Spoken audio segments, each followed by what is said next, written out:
The words of Umair Haque, "It's the end of the world as we know it, but I don't feel fine." How do you really feel these days? No bullshit. Here's how I do. I don't know why. I was talking to my kid sis, also known as my shrink, also known as my best buddy and my arch enemy. "Well, try to explain," she said. "I just feel like there's this weird bad energy emanating from the center of the universe, or at least people. And I can feel it everywhere these days. It's really messing with me." She arched her eyebrows. "Do you know what I'm talking about?" "Maybe, maybe not. My kid sis, bless her dead millennial soul, isn't like me, at least in one chief regard. She's not so emo like me. Uh, my goddamn heart seems like it's beating outside my body, picking up the vibrations of the cosmos as exquisitely as a crystalline tuning fork. I've always been like that. Some of us are. How do I feel these days? How do you feel these days? It's the end of the world as we know it, but I don't feel fine. You know the song. I hate that damn song. Always have. Hey, it's okay. I'm pretty sure you're not going to like my flavor of disco either. There's no accounting for taste. I have this feeling. I don't know what to call it. I don't think it even has a name. It's not a good feeling. It's a kind of cocktail, an admixture. A few parts dread, a heaping spoonful of anxiety, a dash of bitters, and top it all off with an acrid blend of despair. It's not a cry for help. Most days I write about these big, huge ideas: extinction, depression, economics, politics, democracy. But the feeling of it all, man, that feeling, what is it? When I think about how I feel about all this, well, hold on, I'm getting ahead of myself. The end of the world as we know it. This is the part where the kind of men, they're 99% men, and men of a certain kind, who call folks like you and me alarmists, are going to scoff and laugh. Umair said, "It's the end of the world." He finally said it. I knew it. Ha ha, run, chicken little, run. The sky is falling. Hey, Tucker, did you hear about the birds? They're actually falling out of the sky. It's not the end of the world. The people who call people like you and me alarmists, they begin always by exaggerating and twisting and bending us into straw men and women. Nobody's saying it's the end of the world in a childish, absolute sense. Sure, the world will go on, but in what ways precisely? Every day now, it feels a whole lot more like the end of the world as we know it. Let me say that again, because this realization, this terrible epiphany, is at the heart of what I'm trying to talk about. It's a hard thing to express, so let me start with the most basic point that explains the terrible, weird feeling I have. Every day now, it feels a whole lot more like the end of the world as we know it. Every day. And a day doesn't go by when the headlines aren't flat out apocalyptic. Oh, the ice sheets are melting 12 times as fast as we thought they would. Great. Hey, some lunatic tried to kill this many people again today. This country fell to authoritarians all over again. That one's in a fever grip of nationalism. Wait, the water's running out where now? The temperature's supposed to be what? Every day you and I wake up and we're confronted with this absolute sheer vertiginous terror. Vertiginous means it gives you vertigo. And that's how I feel. The first thing I feel, overwhelmed. Even me, whose goddamn job it is to keep abreast of this stuff and try and be cool about it, like some kind of 007 of the apocalypse. Look, let's just be real for a second. Think about the biblical apocalypse. Like, what parts of it aren't seemingly on our doorstep yet? We've got, let's see, the pandemics, floods, fires, the nations falling, the people turning on each other, the animals dying. That doesn't mean you should head for the nearest church pew and bow. Do it if you want, if you need to.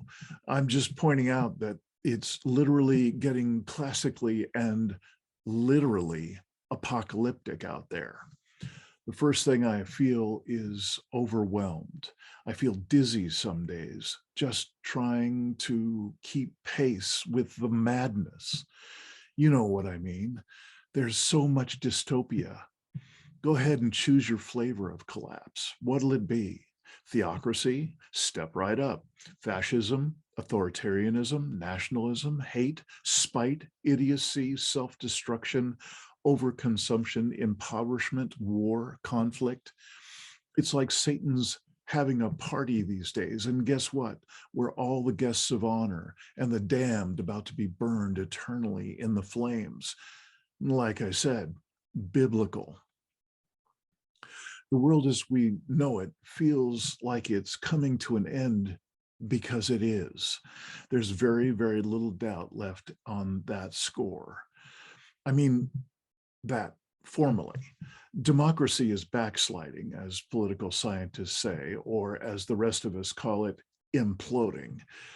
That's happening around the globe. Economies are coming undone, and they're never really going to recover.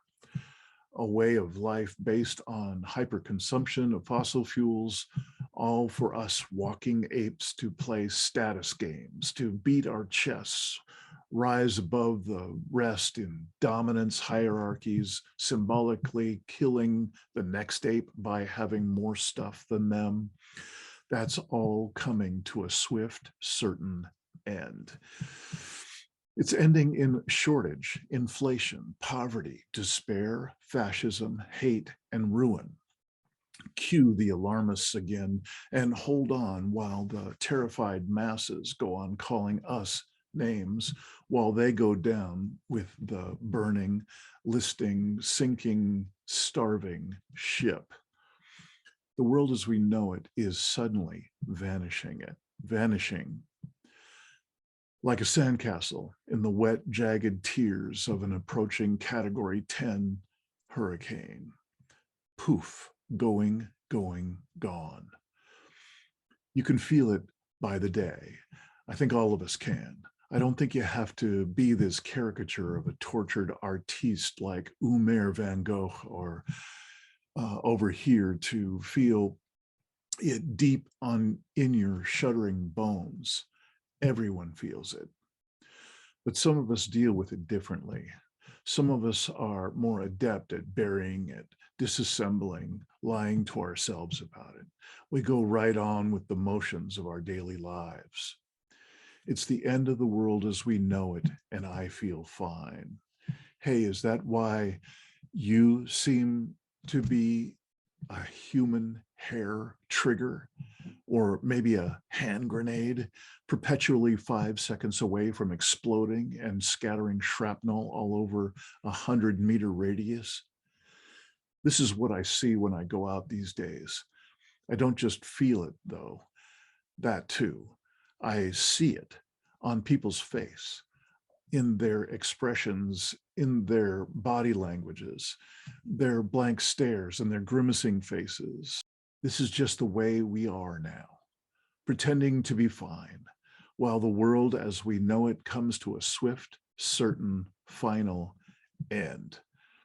This chapter of human history is drawing to a close, and this is the grand finale. We all know it. We know that our grandkids aren't going to be able to live lifestyles of carbon hyperconsumption, of sprawl and abandon, killing the planet and grinning like we did. It's not going to work. This really is the end of the world as we know it in that sense, economically.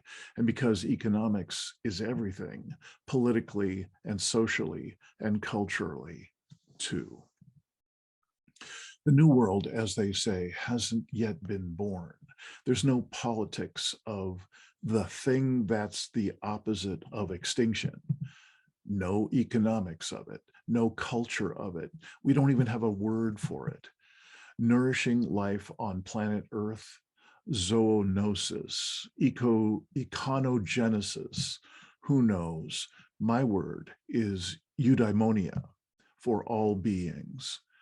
This is how deep in denial we really are. We don't even have a word yet for the kinds of people we need to become. No wonder everyone I see is walking around like a goddamn zombie these days. When you understand that, everyone clicks into place. We all know the world as we knew it was ending. So what happens now? Laugh out loud. Feel that blankness, that sudden emptiness, the deafening silence, zombie time. This is where we are as a human race. Nobody has a clue. I mean that too, in a subtle way. In an obvious sense, we all know what has to be done. We have to get out there and save everything we can. Desperately, foolishly, even it's mostly futile. Like the end of your first doomed summer romance. You have to try anyways. In our case, we have to try and save whatever we can of life on the planet. Civilization, art, culture, science, literature, decency, goodness, truth, beauty, justice, freedom. It's that simple, and yet nowhere near that simple, because against us stand arrayed forces of human idiocy, legions of skeleton-like beings grinning and drooling. Hey, look, it's Ted Cruz right there. The skeleton idiot warriors are carrying him like Caligula on a goddamn golden bed. Is that Boris Johnson riding a demon? Hold on, I think I see Putin back there too, shrouded in flames. We know exactly what has to be done. All of us, anyone vaguely sane from the smallest child onward. But the forces of human idiocy stand firm against us, and they won't let us have an inch. The ground they stand on is burning. It's turning into quicksand. We're trying to help them. Hey, you dummy, that's quicksand.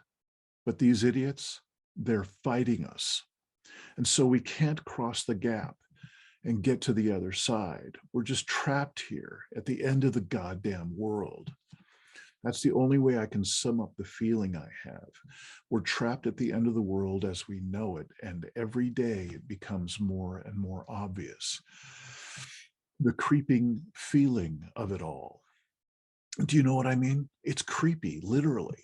Every day it gets a little bit worse. It creeps and it's inexorable. Just keeps creeping like a goddamn caterpillar from hell crawling up your spine. Thank you, Hieronymus Bosch. Did you wish this on us? Nope, we did it to ourselves. And that's the worst part. The feeling isn't just being overwhelmed by dread or the inexorable creep of doom. It's the catastrophic stupidity. Man, we're just apes. Yeah, we're not exactly noble creatures. We're not even benign like, say, trees. We're just dumb apes. But this, killing a planet, descending into poverty, which brings fascism, lunacy, theocracy, hate, spite, and ruin as a surefire result. We did it to ourselves. Oof, that's the part where my head starts to spin. I don't feel fine. I feel all these things. It was Teilhard de Chardin who conceived of an omega point. All things in the universe are evolving towards a final unification. The mind of God, the soul of the universe, the heart of the world, anima mundi. It beats in all of us. All of being is in all of us in that sense. Chardin was a great and noble mind. To have this epiphany bringing him back to the root of universal truth, do you feel it sometimes? The soul of the universe, the heart of the world? I do. And these days, it's screaming with agony, roaring in pain, a wounded thing, mewling in despair, spasming. Am I just imagining it? Was Chardin? We have heard it. That's what it feels like to me when I listen, when I just let myself listen to the way the world, the universe, being, time, consciousness feel. The sound of the stars and time and dust. Don't tell me you've never heard it. The sound of the universe. Come on, let's be honest with each other. On a mountaintop, in a forest, staring into the deer's eyes, at the ocean, looking at your first child, you've heard it too. What is it saying to you these days? We have hurt the universe by what we have done to life. It is wounded by us. It's recoiling in pain, in a primal state, curling up like an embryo.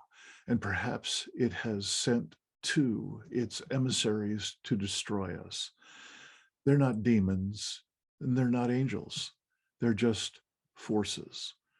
They're telling us to stop in the name of life and love and truth and justice, to reflect and think. No beings should cause imbalance the way that we have. That's the only way I can describe what I sense these days. There's a soul of the world, a heartbeat of consciousness, but we have heard it with extinction, greed, hubris, carelessness, indifference, selfishness. It doesn't want to hurt us back, but it does want to learn something and grow, mature, develop. Close your eyes. Listen, my friend. Listen. Umair Haque, June 2022.